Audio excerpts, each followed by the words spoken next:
اہل بیت کے حقوق ہم کیا ادا کر سکتے ہیں؟ یہی کہ جتنی ان سے محبت کی جائے اتنا ہی کم ہے۔ وہ ہمارے پیغمبر صلی اللہ علیہ وسلم کا گھرانہ ہے، وہی پیغمبر صلی اللہ علیہ وسلم جنہوں نے فرمایا تھا کہ کوئی تم میں سے مومن نہیں ہو سکتا، لا یؤمن احدکم حتی اکون احب الیہ من والدہ وولدہ والناس اجمعین، ساری کائنات سے بڑھ کر جیسے ہم محمد کریم صلی اللہ علیہ وسلم سے محبت کرنے کے پابند ہیں اگر ہم مسلمان ہیں، تو اسی طرح ہی آپ کے اہل بیت سے محبت کرنا ہمارا فریضہ ہے،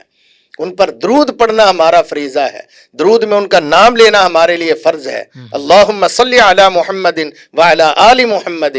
ہر مسلمان پڑھتا ہے، تو یہ ان کی عزت کی جائے، ان کی تکریم کی جائے، ان کے فضائل کا دھیان رکھا جائے، ان کے فضائل و مناقب کو بیان کیا جائے اور دل و جان سے مانا جائے ان کو،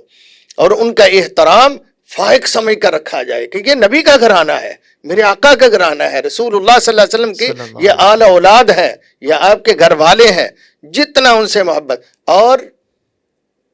المسلم من سلم المسلمون من لسانہ و یدہ، مسلمان تو وہ ہے جس کے ہاتھ اور زبان سے دوسرے مسلمان محفوظ ہوں، ان کی عزت محفوظ ہو، ان کی جان محفوظ، ان کے مال محفوظ۔ اسی طرح یہ اہل بیت بہت زیادہ حق رکھتے ہیں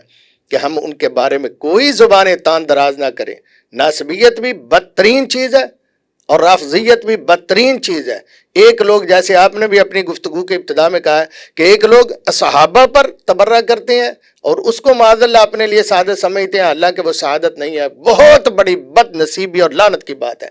بعض ناسبی ہیں جو اہل بیت کے بارے میں زبان تان دراز کرتے ہیں، وہ بھی اس سے بھی بدتر لوگ ہیں۔ اہل بیت بہت زیادہ شان و مقام والے لوگ ہیں۔ میں اللہ تعالیٰ سے دعا کرتا ہوں ہم دونوں کو ہی بڑی احترام کے نظر و نگاہ سے دیکھیں، دونوں کو حقوق کا خیال رکھیں، جو مسلمان کے مسلمان پر حق ہے ان حقوق کا خیال رکھنا اہل بیت کے لیے، صحابہ کے لیے بہت زیادہ ضروری ہے۔